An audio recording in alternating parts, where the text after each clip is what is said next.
You're watching the Blockchain Interviews, hosted by Dan Weiskopf. Each episode features interviews with leading industry experts so that viewers can have a deeper understanding of today's quickly evolving blockchain marketplace.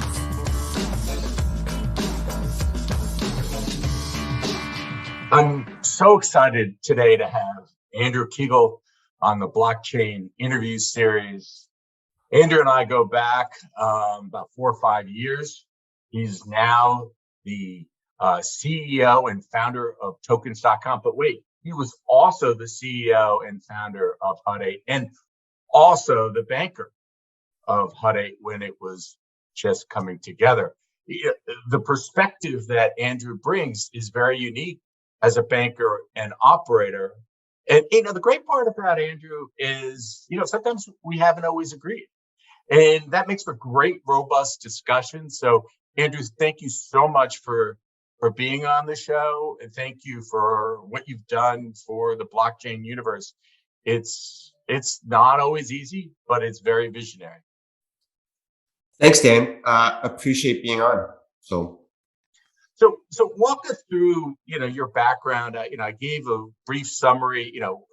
When was your pivotal moment where you wanted to make the leap into, the blockchain as an operator? And when did you, initially, discover it as well? Yeah, so I think I probably took a very different approach than most people in the blockchain crypto space. As you said, I was an investment banker for 2 decades, so 20 years, basically putting together packages for investors to look at. Institutional, high net worth retail, family offices. And so I really made it a career out of finding things that were hard for people to access, putting it into a public company. And I helped make a lot of people very wealthy over those 2 decades. Back in 2017, early 2017, it was a guy that you probably might know, Fred Pye, introduced me to Bitcoin. Because he came to me while I was a banker and he's like, Andrew, Bitcoin, we got to create a fund and do this, do that. And I was like, Fred, you're crazy. No one's going to buy this thing.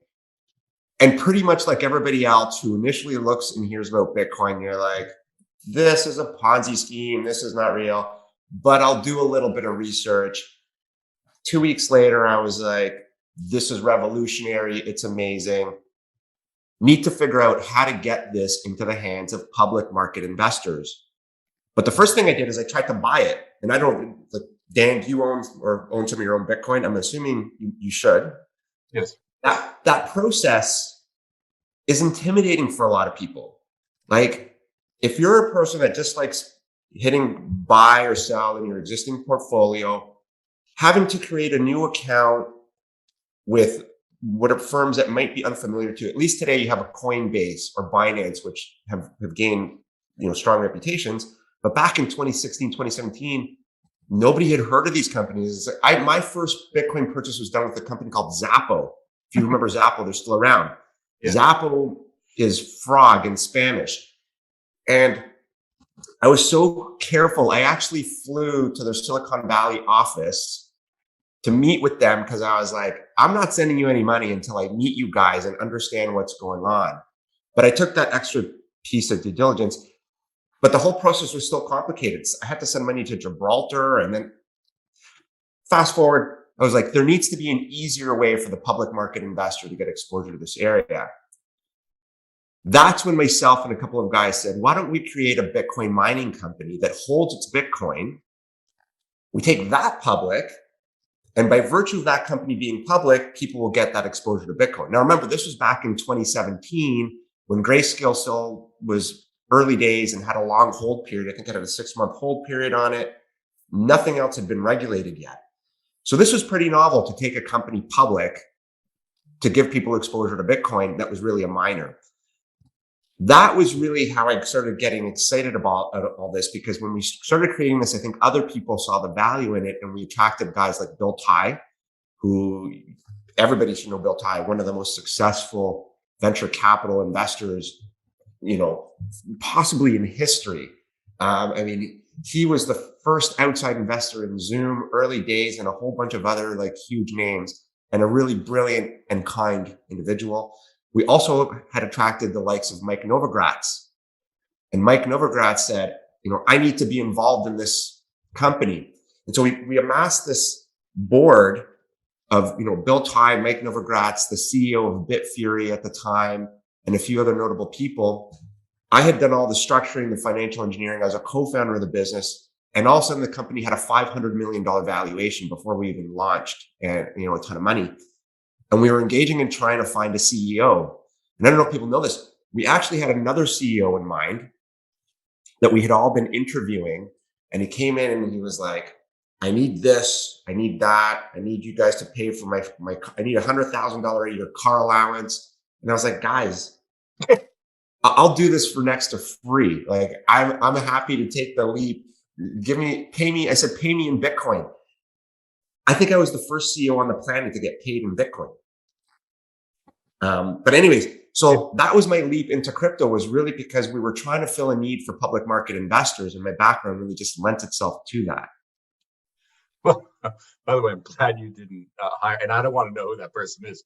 $100,000 car allowance. I don't even know what to say on that one. That's not the way you start a company. So good for you for stepping in. Yeah, and talk to us a little bit about tokens.com. That was your next venture. Yeah. So as I started looking around at the industry and seeing what was next, and I know we're going to talk about sort of proof of work and proof of stake, but I started thinking, like, why is everything being built? My first question was, why are all new tokens being built on the staking platform? What are the advantages of it? Because in the early days, everything was built on proof of work or crypto mining. Now, I don't know of anything that's built on that crypto mining platform for the last 2 years. And staking, there are more staking tokens in the top 10 now than there are none. Whereas 2 years ago, there was 0. So I just sort of started scratching my head and said, what is this all about? And that led me down sort of a different pathway where I said, and people can debate me on this, but I said, a lot of the exciting things happening in crypto are happening outside the Bitcoin asset class, if the way to put it. Even if you look at last year, there was $33 billion of venture capital invested into crypto. I don't know if any of it went into anything having to do with Bitcoin. And like 33 billion invested into crypto, Web3, I'd say less than 5% into anything related to Bitcoin. So I sort of saw that happening back in 2000. And I said, there's an interesting play here. There's another way here to create a business with the same philosophy as Hut 8, my prior business, which is let's find a company that gives people exposure to things Web3, things that are sort of evolving, in the crypto space, like DeFi, NFTs, Metaverse. And that was really the genesis of tokens.com, which is really a complement to Hut 8, and that Hut 8 provides people with great exposure to Bitcoin. And I think it has the 4th or 5th largest holding of Bitcoin of any public company, true to the philosophy that I put in there. But it doesn't give you exposure to DeFi, Metaverse, and all these other great things going on. And so that's why I created tokens.com. So I get a lot of questions about definitions from financial advisors. So let's run through some definitions. It's real basic, just, zing them right through. Bitcoin miner, why do we need them? Right. So, that's a loaded question. So you need a Bitcoin miner. All blockchains, what makes blockchains, and people have heard the word decentralized.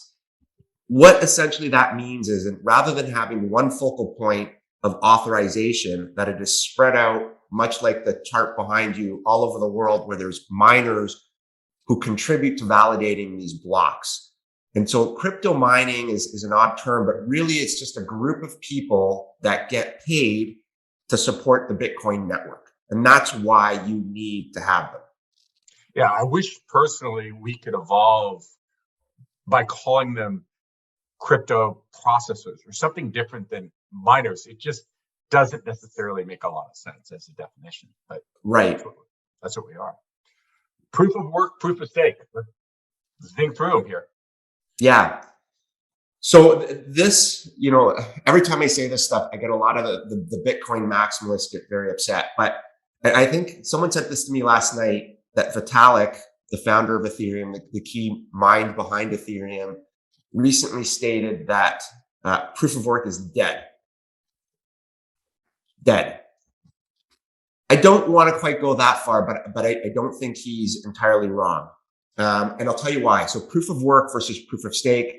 Let's just take proof of work.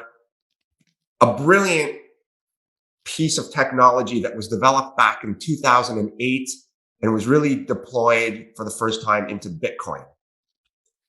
That's 13-year-old technology. In today's day and age, I don't think anybody even keeps their phone for more than 12 months or their computer for more than 2 years, right?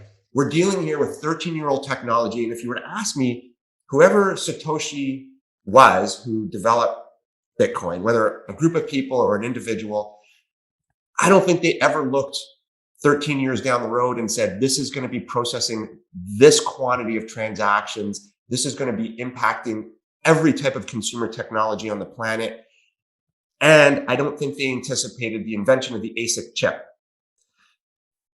To put this in perspective for listeners, Bitcoin mining or processing was originally something that like kids did in their basements off their computers. Okay. It used a minimal amount of electricity and you could do it off your GPU. It was a hobbyist thing done in, like I said, in the depths of like, I don't want my parents to hear what I'm doing upstairs and their electricity bills are going to go up.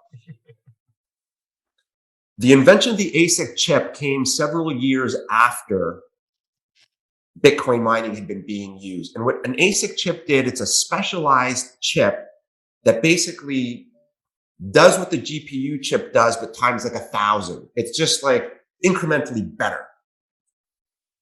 What that did is it created what was really called an arms race in Bitcoin mining, because it was who could amass more of these ASIC chips than the other to win more rewards as part of this processing. Because the way Bitcoin mining works is the more processing power you have, the more profitable, the more Bitcoin you earn. Technology really jumped ahead, I think, of what anything that Satoshi had envisioned through the creation of the ASIC chip, which created this arms race of more processing power that just kept building up.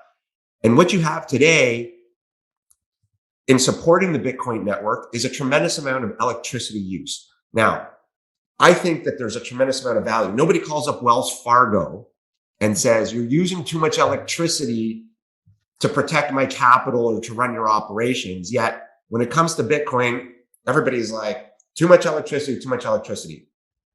Nonetheless, it is a legitimate concern. Processing the Bitcoin network uses up a ton of electricity. The other piece with respect to proof of work that, again, people can debate, when it was created back in 2008, old technology, it does not have great scaling ability. And what I mean by that, and this is why they've created all like Bitcoin Gold and Bitcoin SV and Bitcoin, all the forks. Generally speaking, Bitcoin can process about 15 transactions per second. Then you're not going to revolutionize financial services delivery on 15 transactions per second. And to put that in perspective for listeners, Visa and MasterCard do 20 to 30,000 transactions per second. So leading this to proof of stake, what I think occurred here is that a few years ago, people said, proof of work, yes, proof of work works. But I know when I was running Hut 8, I constantly kept having to sell our Bitcoin to pay for the electricity and to continue buying equipment. And I think people looked at this and said, there's a few flaws here. Number one, proof of work, I'm forced to sell the coin rewards that I get to finance all the expenses in fiat. So in other words, I'm creating all this value and earning and supporting the Bitcoin network that I immediately need to sell to pay, at Hut 8, I had like $4 or $5 million a month in electricity costs, okay? A month, plus the equipment prices. I kept having to sell the Bitcoin because that was our source of revenue, convert it to fiat to finance the operations. Number two, we've talked about the criticism on electricity use and the scaling. Proof of stake was really created to solve those flaws in proof of work. And let's just go through that. Instead of using electricity, you use ownership. Instead of having to buy depreciating equipment, and Dan, you own a whole bunch of these crypto miners. So you looked at the income statements. You see the depreciation every quarter is massive. the equipment, the useful life is limited because the technology just keeps improving, right? Like, you need to have that new technology or you're just going to get priced out of the market and it won't be profitable. In staking, if I want to stake ETH or Solana or DOT, I have to buy it. I never have a need to sell my ETH or Solana or DOT while I'm staking it to finance the operations. It keeps the capital within that ecosystem of the token without me having a selling pressure on it that Bitcoin currently has. And I just thought that was like a brilliant way to process it. We talked about Bitcoin, 15 transactions per second. We talked about Visa, MasterCard at 20 to 30,000. Staking can process up to 100,000 transactions per second. Okay. So let's just think about this in terms of progression of being able to process transactions. It is not inconsequential to go from 15 to 100,000. And back to my point, if you're trying to revolutionize financial services delivery through things happening in DeFi, if you're trying to change the way provenance is calculated in art, music, gaming, you need staking. I say this all the time. The future of all these things, play to earn gaming, Metaverse, DeFi, and NFTs relies on staking. So let's not get too far ahead of ourselves here. Bottom line though, there are different use cases between Bitcoin and the other cryptos you were mentioning though. Yeah, I think Bitcoin is great as a storage of value. I think it's got a future as a form of payment. But all things exciting happening in crypto are not happening on the Bitcoin chain. Okay, next definition I wanted to cover. And yes, we're long a lot of miners, and so I don't 100% agree with you about it. What is an exchange? Is it like a stock exchange? Explain to people what an exchange is, because you brought up a great point. So when you say, can you be more specific what you mean by an exchange? You mean like a crypto exchange? Crypto exchange, exactly. Yes. Yeah. So essentially a crypto exchange in my mind just mirrors what you might find at, Raymond James or other retail forums in you would have your brokerage at, except it's focused in on crypto products. They're more technology, you wouldn't necessarily have a broker there, although I know there are some exchanges that offer that. It's self-guided in that you create an account. You have to go through all the know your client, anti-money laundering, regulatory issues to go in there and trade the crypto, because you can't do it on the NASDAQ right now. You can buy tokens.com, and we own a whole bunch of these things. That's the problem we're trying to solve. But if you wanted to do it directly, you'd have to open an account on one of these crypto exchanges. Okay, cool. Okay. What exactly is meant by decentralized application stacks, as an example? Right. So this just goes back to, Ethereum is really the godfather of this area, which is doing a complete conversion to staking, by the way. And Ethereum really looked at Bitcoin and said, Bitcoin does a great job as a storage of value, payments, but you can't program it. And Ethereum is this amazing programming language. I always call it, it's a little bit like iOS or Android, that you can build things on it like apps. Very similarly to how you would program an app on Android system or iOS, dApps are applications or apps that are built on platforms like Ethereum that retail people can use to interact with. And primarily you see that a lot in the decentralized finance area or DeFi, where I read a statistic, like $250 billion have been deposited into these DeFi apps or dApps, which is people borrowing and lending and trading with each other. And, I keep mine with some of the stuff where I loan out my Bitcoin through automated smart contract services to get paid a yield. And so what I'd say dApps are is that the level of interaction amongst consumers and retail to be leveraging blockchain technology. NFTs. Definition of an NFT is just a unique digital signature that can be attached to a digital good or a physical good. It's a form of identification. And it falls on Ethereum, Solana. Those are the different cryptos, right? Yeah. So basically, Ethereum is still really the leader here. I believe it's about 80% of anything done with, dApps, DeFi, NFTs is still built, stored, and traded on the Ethereum platform, which is why Ethereum is so valuable. But yes, what NFTs really provide, and I don't, a lot of people think about NFTs as like a fad, a gimmicky thing. You're just trading JPEGs around. The future of NFTs is provenance. And provenance is a term that's used in the art world, which is the authenticity and origins of a piece of art. In the real world, that's nearly impossible to trace back for anything that's, older than 50 years. Like what was the trading price of this art 200 or 300 years ago? Who's owned it? How do I know it's authentic? NFT technology, which relies on the blockchain, solves this problem. It's a public ledger where I can go back and look at any NFT, whatever it's attached to, and be like, this is who created it. This is the ownership history and the value history of what's been paid for it. And I can see where it's stored. So when you transact on it, I can see it move from the ledger from this person's wallet to mine.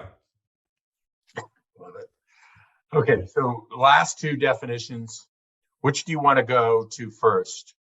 Metaverse or Web 2.0 versus Web 3.0, or combine them and mix them all up? Right. Let me start with Web 2 to Web 3, because I think the metaverse is a consequence of that. So I've been in crypto for a long time. I find the definitions for Web 3 to still be quite nebulous. So I'm just going to give you my sort of viewpoint on this. Because when I hear Web 3, people think, is this the next iteration of the internet? In a sense, it is. But I really just think of Web 3 as anything crypto that doesn't involve Bitcoin, for good or bad, although there are obvious applications. But to be a little more technical, Web 1 was the creation of the internet with sites and people randomly accessing things. Web 2 is considered more the organization of the web, mobile, the creation of larger products on it, and the sharing of information and communication, things like Facebook and YouTube. Web 3 to me has to do with ownership. That's the distinguishing feature, in that you're aligning in Web 3 content, which has been there before. You're aligning money, which has kind of been there before. People use the internet to access their bank account to move things around, but it's still being done outside the internet, not within the internet. So Bitcoin, as the leader in this area, now all the other tokens are a way to keep money and value within the internet as opposed to having an outside processor. And the third piece of it is ownership. And so when you align all three of these things, I think is what's leading to this Web3 revolution. And the metaverse is a great example. For people who don't know, metaverses are these 3D video game type environments. They've been all over the news. You create an avatar and you access this through your computer at home. And this is evolving very quickly. Every major brand in the world is creating a metaverse strategy. They're there. Every major corporation is creating a strategy. It's inevitable. It's coming. It is not a fad. But this is what makes it really unique. In the past, you could go to Facebook or Instagram and you can upload your content and people can like it. But the advertising profits and the operation of that system would go to Facebook.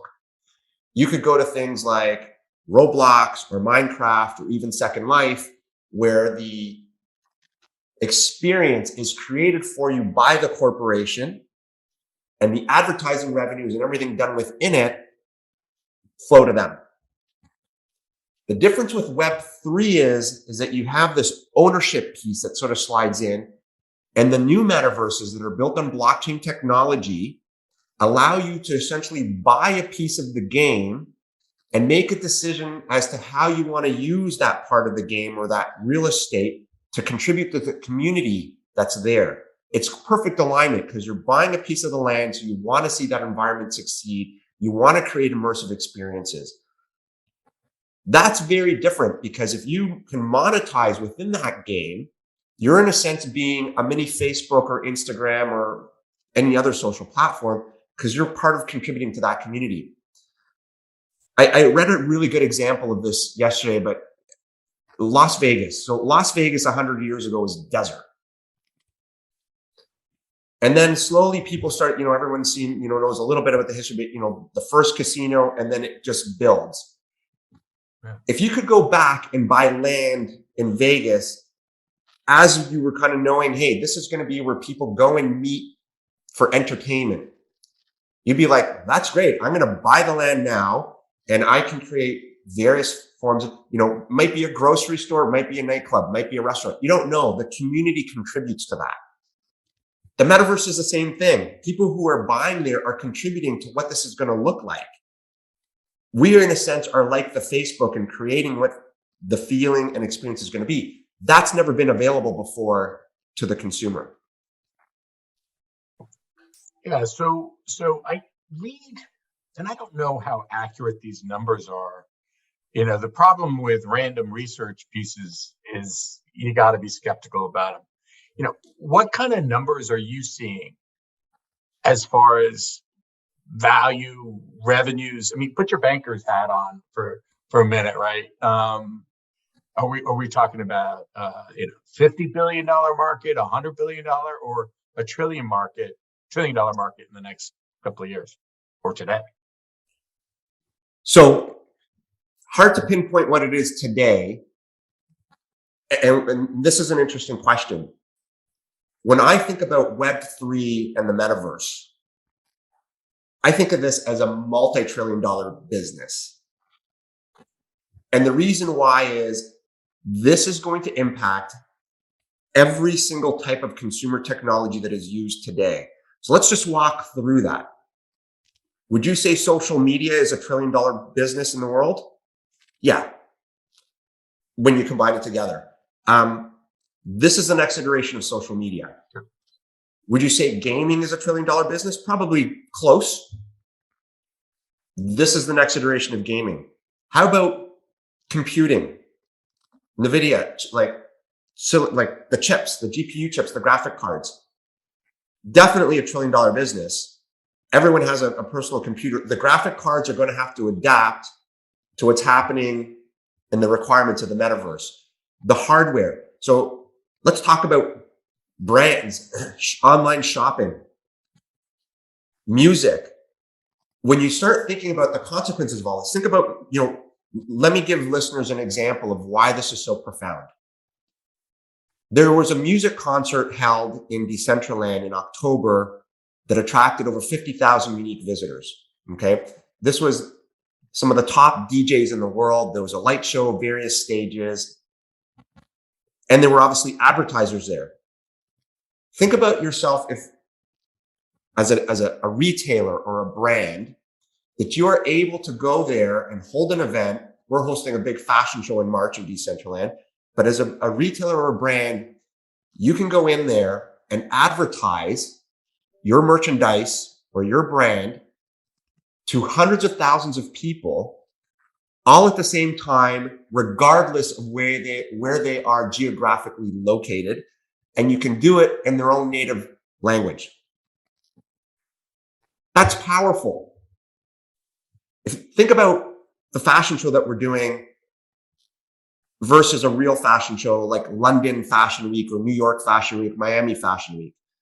People will always be constrained to attend via geography, can't jump on a plane, COVID, whatever else. And then there's capacity limits. The capacity limits when you're holding a fashion show online with these virtual worlds are far less. Geography doesn't matter. You can have way more people in attendance. And really what this comes down to is building your brand or selling your product. This is revolutionary for advertisers and retailers. And speaking of the fashion show, I think you should explain a little bit more about what you're talking about. Because it's kind of cool. You can sit wherever you want, right? When you're in the metaverse, whether it's a concert or a fashion show, so you can get up and close. That's right. So at tokens.com back a few months ago, we made some news by doing the largest metaverse land purchase in history. And I think it's still the largest land purchase in Decentraland, which is the leading metaverse. And we purchased a massive estate in the fashion district.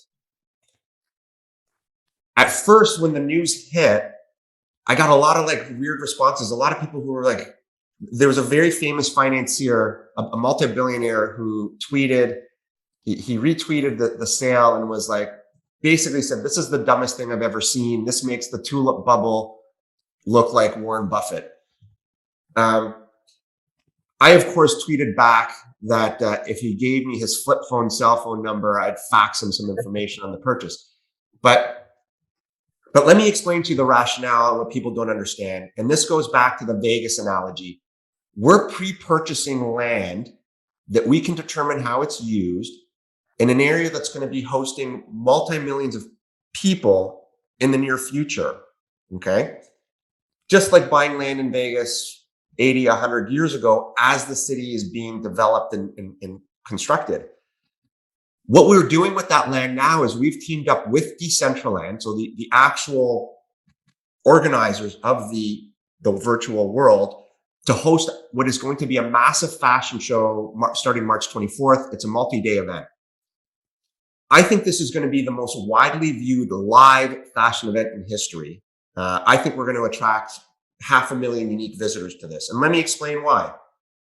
We're speaking to major brands from all over the world. The entry point to go see this is very low. Like the friction points, you go to decentraland.com, you can create your guest avatar. You can go in and walk around and see what your fashion brands are doing. We're going to be hosting after parties. We're going to have DJs. There's going to be like the runways, celebrities, brands.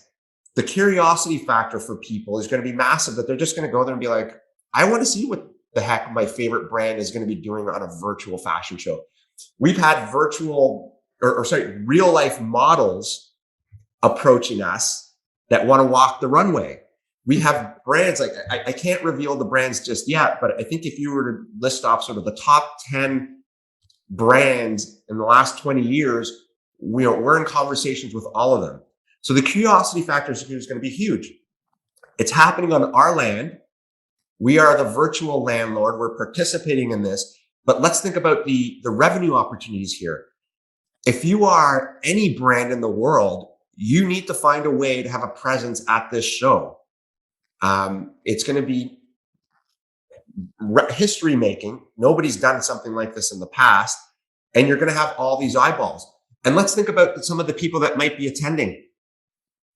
My daughter, who is 10, is just starting to learn what brands are. Like, what is Chanel versus Gucci versus Balenciaga or Adidas or Nike or whatever else is out there. It's all new to her. She's not subscribing to Vogue. She doesn't even watch television. Everything she consumes to form her perception of what things are comes from being online. Now, her favorite pastime online is TikTok. If you think about the metaverse as the next iteration of social media and a better way for these brands to access really how they position their brands to the next generation, the metaverse is the perfect way to do it. And by the way, just you would agree that the metaverse is part of the blockchain, right? You need the blockchain. You do and you don't. So if you want to make it decentralized, this community-based building of a city or an environment, they need to be built on the blockchain. However, there are other metaverses out there like Roblox or Second Life that have, I would say, they miss out this ownership, this Web3 part of it that exists. Metaverses have been around for a long time. In fact, it was Neil Stephenson in 1992 that coined the term in his book, Snow Crash. And even if you think back to, I don't know, when I was a kid, I used to play, I think it was called Vice City or whatever, the game where you're racing around a city that looked a lot like Miami. Those are all examples of metaverses.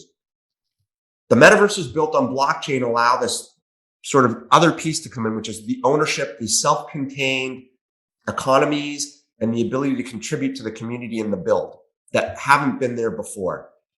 But yes, it doesn't have to be built on blockchain, but I do think the future will be on blockchain. It'll be very interesting. I'm curious to see what Mark Zuckerberg and Meta do when they unroll their metaverse. I'm assuming at some point in the next 12 to 24 months, because I don't think people want to see them unroll something that says, here's the experience completely done for you, and you don't get a chance to participate in the upside. No, The messaging, though, that we've been hearing is that they are going to make it interoperable with the users so that you can buy land and so that you can contribute. And I think Mark Zuckerberg is a very brilliant individual, and he sees that the future of this is in sharing the platform with the users. So there's a limitation on the amount of real estate that is on the metaverse. There's four real metaverses right now. Is that fair to say? Discoverland. So there's a time. So I would say in the let's be specific, blockchain-based metaverses. Yes. Blockchain-based metaverses, there's four key ones right now. So Decentraland, Sandbox, Somnium Space, and Crypto Voxels. And I would say the lion's share of attention goes to Decentraland and Sandbox. Yeah, there might be many, many more. I get that. But they're in very early stage developments, maybe wannabes, right? And we'll see how they actually develop. So it sounds a little bit like there might be a little bit of a pushback here, because conspicuous consumption is and key demographics, right? Are those two things that are driving the metaverse? There's a few things driving the metaverse. Again, it's a far more immersive experience than what you might find in traditional gaming and social media. It's largely, I would say, it varies. So in the gaming side, you can actually now make a career from playing video games and earning token rewards that have resale value. On the arts side, people who have NFTs that can display them there, and you can hold art shows, music shows. It's a great new forum for artists and celebrities to display their work. I've heard a lot of musicians will go and sort of like, you might find a busker on a street corner, but will go into the metaverse and just start performing or doing what they do as a tester for their audience. But you can also have massive events there too. So I think it's largely event driven and economically driven. And it's funny because it's interrelated with the gig economy you're saying as well, right? Because Absolutely. It's a way of making money on your own. Wow. Well, anybody can buy real estate in these metaverses like we've done. Mm-hmm. We're doing it at a much larger scale and holding larger events. But because there's a finite amount of real estate within any given metaverse, people also view it as a great storage of value. Again, if you could go to Vegas 100 years ago and just buy a small plot of land downtown and just say, great, I'm just going to wait this out and do nothing with it, because I know that as the city grows and more visitor traffic, it will grow in value.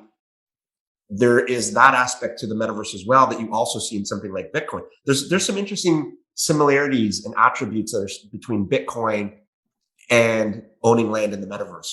Yeah, it's funny because we host this call on Twitter Spaces every day at noon, and we have a real range of folks on that call. Some of them are 25, some are 50, some are portfolio managers, some are 67-year-olds, right? And the whole metaverse thing is way beyond their scope. Everybody seems to be very concerned around inflation and store value on these calls, right? Is the metaverse, because of the limitation, kind of like old school hard asset, but it's in digital form? Yes, although I think that to make very clear that yes, you do have some of the same attributes as Bitcoin, of it being sort of hard money, sound money, but there's no limitation on how many different metaverses will exist. I still believe that the future of metaverses is going to be less as a form as a storage of value, although I think it has some of those attributes. And this is going to be more the next iteration of gaming, social media, and interaction. These are the things that are eating into, I was looking at some statistics about how many people watch TV. I actually said this on I think it was in a conversation with CNBC, where I was like, people are watching less and less TV.